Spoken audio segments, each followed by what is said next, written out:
Hello guys, ang gagawin natin ngayon ay gagawa tayo ng database, okay, tables para sa web application project natin.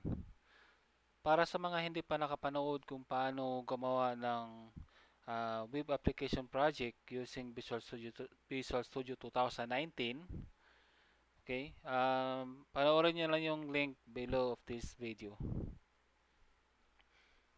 Now, to create a database, just open or run the SQL Server Management Studio shortcuts from your desktop.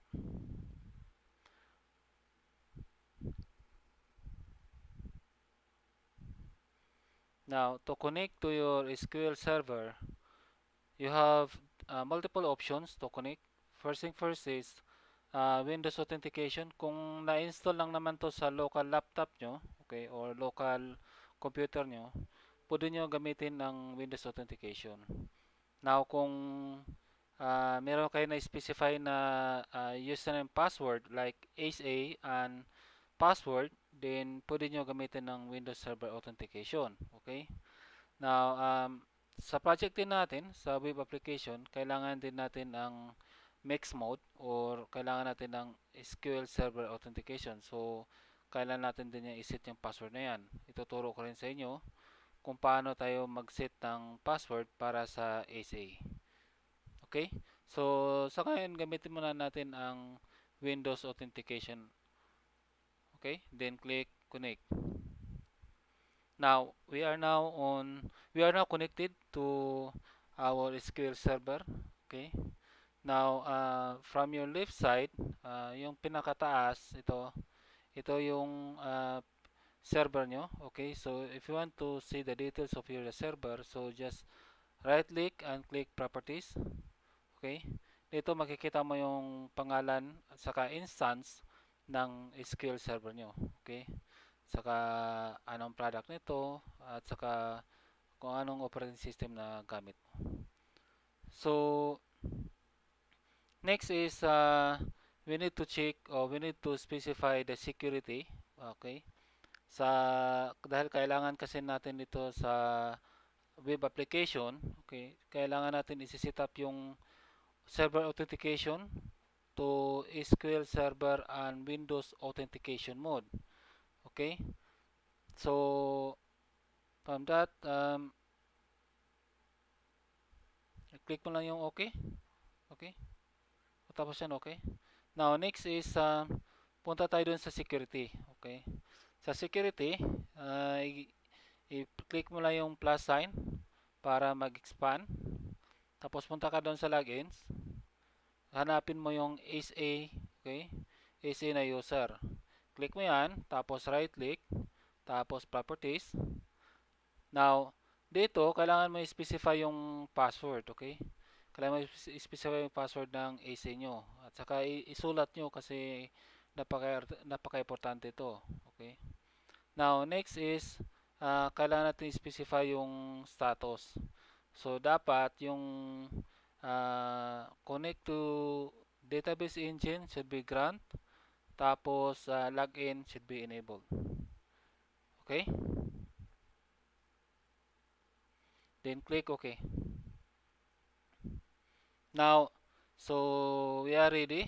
So, unang-una, naset na natin yung log-on ng database natin.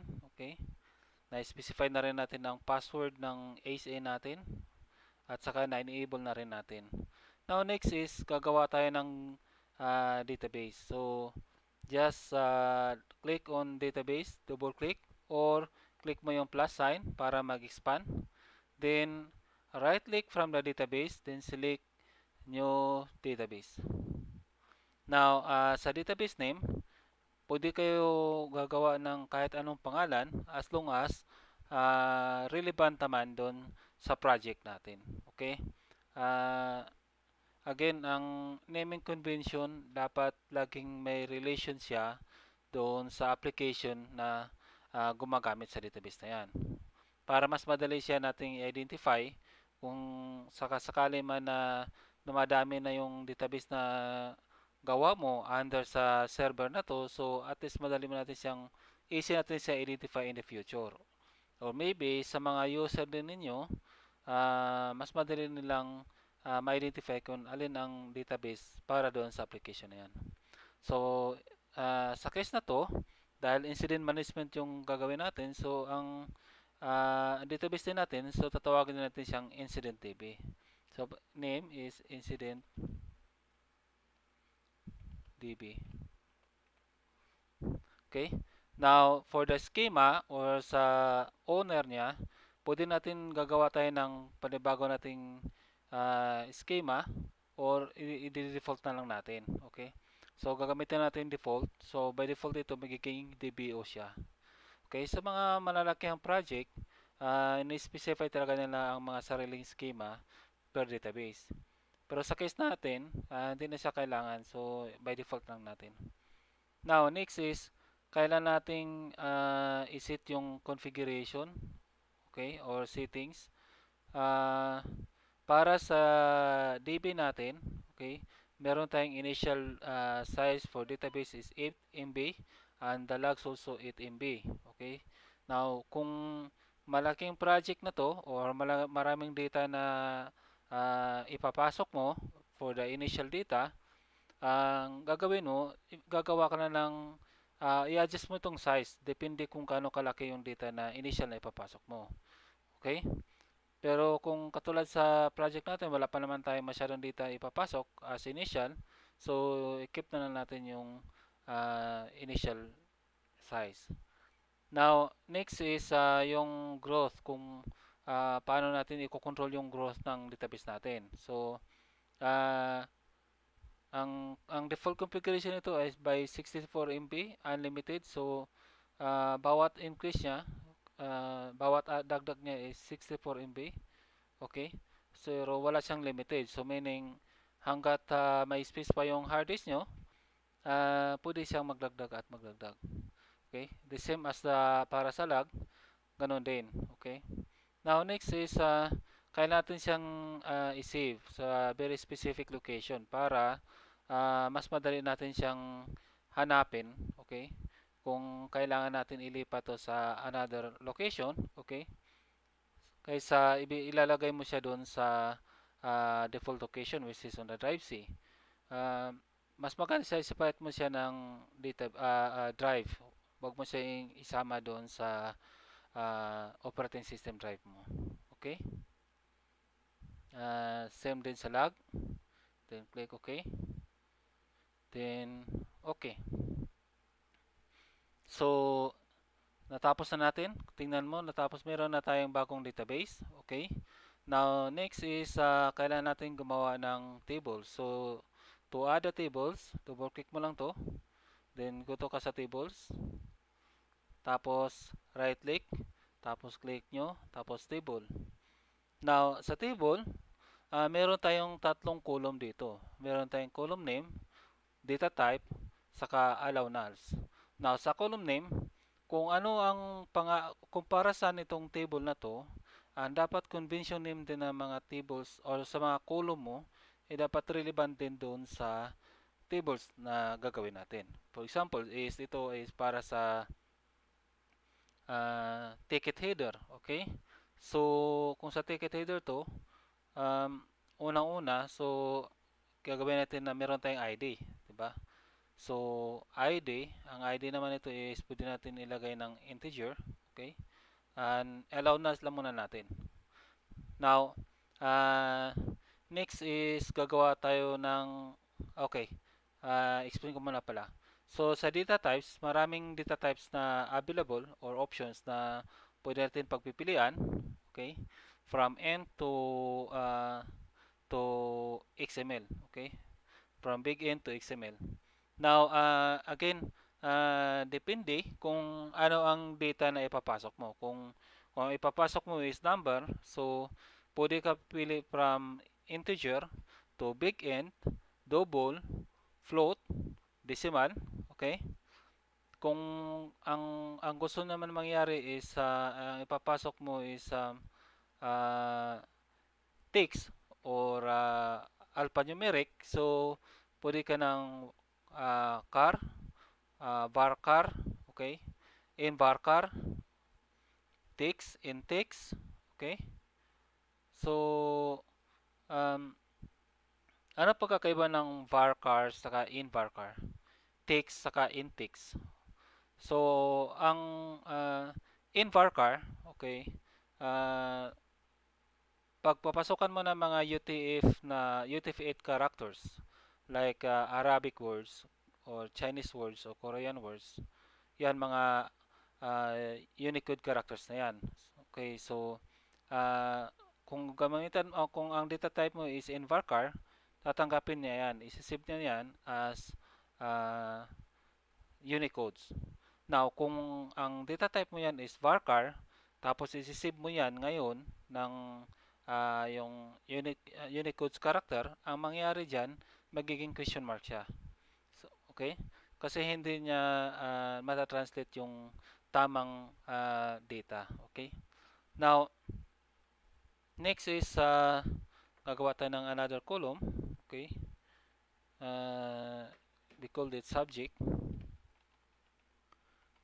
So, this time, kailangan ko nito is in varchar. So, in subject naman, hindi naman ko kailangan ng mahabang length. Okay? 150 is enough na to. Now, next is description.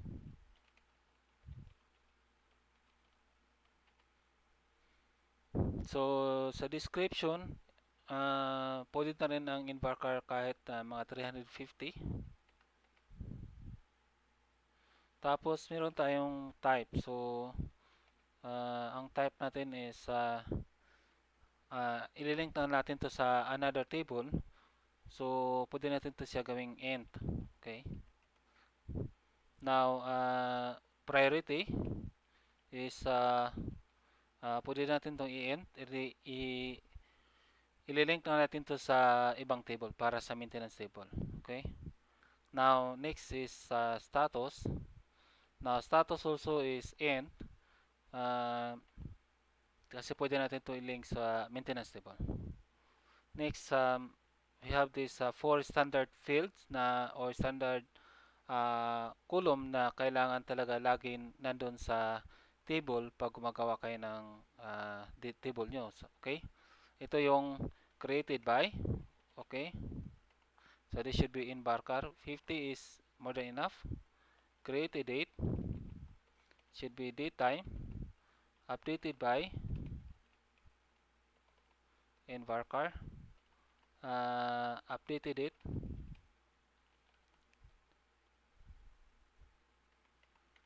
Date time. Now, next is kailangan nating isi-set natin yung primary natin at saka magsiset tayo ng mga default values natin. Okay? Now, just click on the ID and then right click, then set primary key. Now, so hindi na siya allow null, so kailangan talaga may laman na to bago mo siya isi-save. Now, next is since this is an ID, pwede na natin to gawin siyang auto-incremental. Okay? So, every time mag-add tayo ng data, automatic lang niya i-increment yung number by 1. So, to do that, you need to go on the identity specification. Okay? Double-click mo lang yan. Tapos, is identity. Double-click mo. Tapos, naging value maging yes. Now, incremented by 1. And identity said 1. So, meaning, every time na magdagdag ka ng panibagong data, automatic siya mag-increment by 1. Okay? Now, next is yung default value natin. So, ang created date, okay, pwede mo to by system na paggawa ng pag-add mo ng data, isusupplyan mo rin ng created date or pwede mo rin itong gawing default kasi since pag-insert niya ng data o new data, automatic na nalagyan to ng default value. Okay? Now, to add a default value to get the system value from the server, gamitin mo na itong function. Let's call the function getDate, then open and close parenthesis, then okay. Now, again, also, we need to set for the status. Kasi ang status natin, by default, ang creation natin dyan is automatic 0 siya. Di ba? 0 or 1. Pwede natin i-define sa maintenance table natin na ang 1 is new. Okay. New data. And 2, pwede sabihin natin na reviewed or submitted. Palagay natin ang pinaka-final status niya is 10, which is close. Okay? Now, so by default, gawin natin to siya by 1. This is status 1. So, every time na mag-add ka ng panibagong data, automatic na siya na may default by 1 siya. Okay? So, that's it. Click mo yung save. Then, lagyan natin yung pangalan. So, ang pangalan nito is ticket HTR. So, meaning, naming convention, pangalan ng table mo, tapos identifier. Kasi kung paano kung meron ka na sa mga hundreds or more than hundreds tables, uh, madali mo siyang ma-identify na this is related to the ticket but for the header. Okay? Baka meron kang gagawa pa tayo ng another ticket na table which is for detail naman. Okay? So, at least, madali siyang ma-identify. Now, click OK. And then, tapos na. Close mo lang to. Then, just click on the tables. Tapos, puntahan mo yung refresh or right-click, then refresh. Now, ito na yung nagawa natin table. Okay, to test this, we just right-click this and then select top 1,000 rows. Now, ang ginawa natin is try natin i-query ang table na just created natin. Okay? Now, so far, successful naman yung database na creation natin, table creation natin. At the same time, we try to run a default query, a simple query, and then its response success. So, sa ngayon, wala pa naman siyang data, is empty pa naman. So, we can add data from SQL Studio, okay? Or you can do it later using our web application.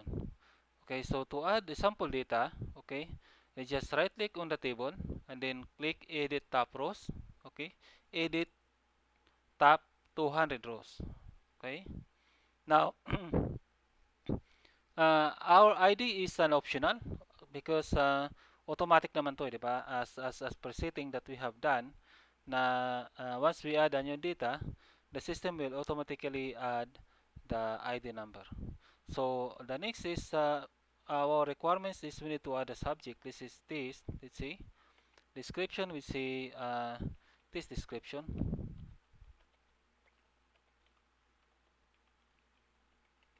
And type should be, let's say this is 1. Priority is 1. Status is, we keep it this as is, blank, because as we have set by default, the status should be automatically by 1.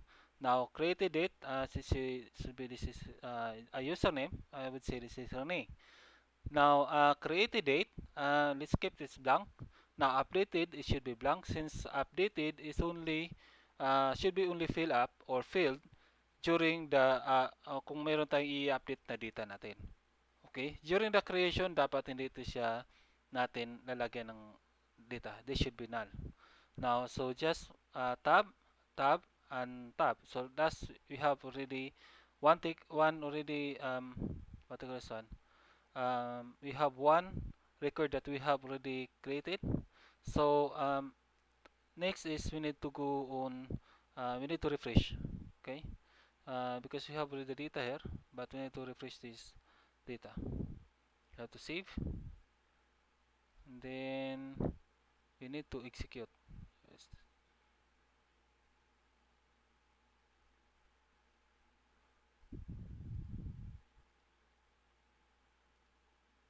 Okay. Now, so based on our query, meron na tayong one data. Ginawa na natin ito by manual. So, by ID, it is 1 as default.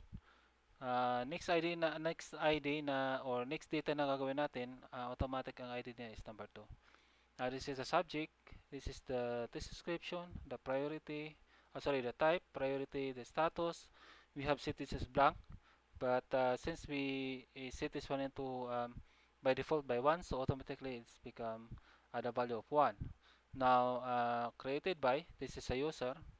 Now, for the date creation, okay, we set this one as automatic, that by default to get a system server date and time. So the system is automatically pick up also the date and time. Now, so we are done for the database creation. Okay, tables creation. We have set also ang user at password para sa SA natin or sa SQL administration. Okay, or sa SQL administrator. Now, next is ililink natin to. Okay, yung database na nagawa natin, ililink natin doon sa web application na nagawa natin. Okay, thank you guys, and see you on my next video.